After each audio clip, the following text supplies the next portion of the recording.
नमस्कार मित्रों, हिंदी साहित्य अकेडमी में आपका स्वागत है। और आज हम आपके सामने इतिहास लेखन की कुछ महत्वपूर्ण पद्धतियां हैं वो लेकर आए हैं, जो कि सभी परीक्षाओं के लिए बहुत महत्वपूर्ण है। तो आइए देखते हैं। सबसे पहली है वर्णानुक्रम पद्धति।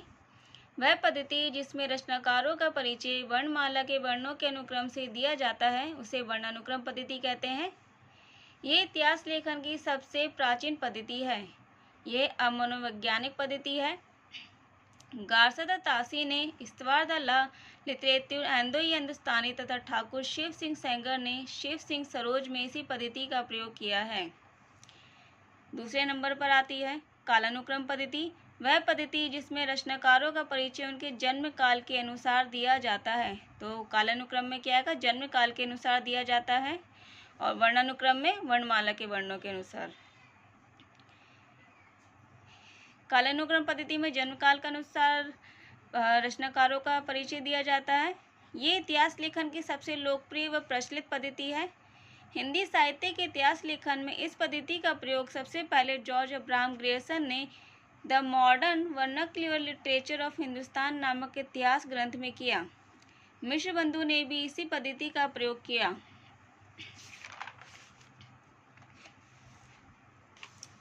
तीसरे नंबर पे आलोचनात्मक पद्धति। वह पद्धति जिसमें रचनाकारों का परिचय से ज़्यादा रचनाकारों के गुण दोष बताने पर बल दिया जाता है। तो आलोचनात्मक में क्या आएगा, रचनाकारों के गुण दोष बताने पर बल दिया जाता है, उसे आलोचनात्मक पद्धति कहते हैं। हिंदी साहित्य के इतिहास लेखन में इस पद्धति का प्रयोग सबसे पहले डॉक्टर राम कुमार वर्मा ने हिंदी साहित्य का आलोचनात्मक इतिहास में किया। चौथे पर आती है वैज्ञानिक पद्धति। इतिहास लेखन की वह पद्धति जिसमें शास्त्रीय मान्यताओं, भाषा विज्ञान आदि के आधार पर रचनाओं का मूल्यांकन किया जाता है, उसे वैज्ञानिक पद्धति कहते हैं। हिंदी में इस पद्धति का प्रयोग सबसे पहले डॉक्टर गणपति चंद्र गुप्त ने हिंदी साहित्य का वैज्ञानिक इतिहास में किया।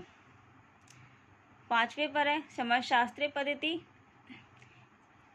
इतिहास लेखन की वह पद्धति जिसमें रचनाकारों का मूल्यांकन उनके द्वारा समाज को प्रभावित करने के आधार पर किया जाता है, उसे समाजशास्त्री पद्धति कहते हैं।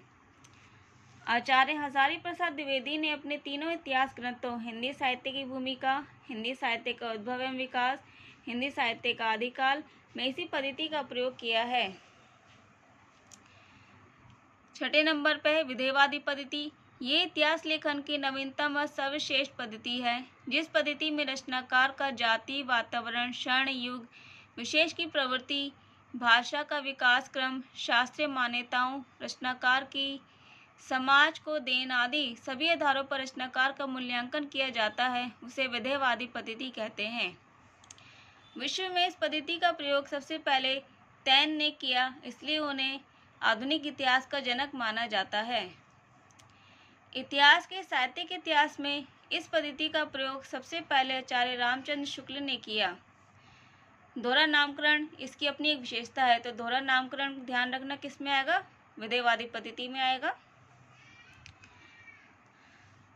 कुछ महत्वपूर्ण नोट्स देख लो। प्राचीन पद्धति वर्णानुक्रम है, लोकप्रिय व प्रचलित पद्धति कालानुक्रम, सर्वश्रेष्ठ पद्धति विधेयवादी, दोहरा नामकरण विधेयवादी, आधुनिक इतिहास का जनक तैन है। वर्णानुक्रम पद्धति में कौन कौन से आएंगे हमारे इतिहासकार, गार्सद तासी और शिव सिंह सेंगर आएंगे। कालानुक्रम में ग्रेयसन, मिश्र बंधु, आलोचनात्मक में रामकुमार वर्मा, वैज्ञानिक में गणपति चंद्र गुप्त, समाजशास्त्री में हजारी प्रसाद द्विवेदी, विधेयवादी में शुक्ल व तैन। तो ये कुछ लेखन पद्धतियाँ थी हमारी, जो भी सही परीक्षाओं के लिए बहुत महत्वपूर्ण है। तो आप इनको नोट्स बना लीजिएगा इनके।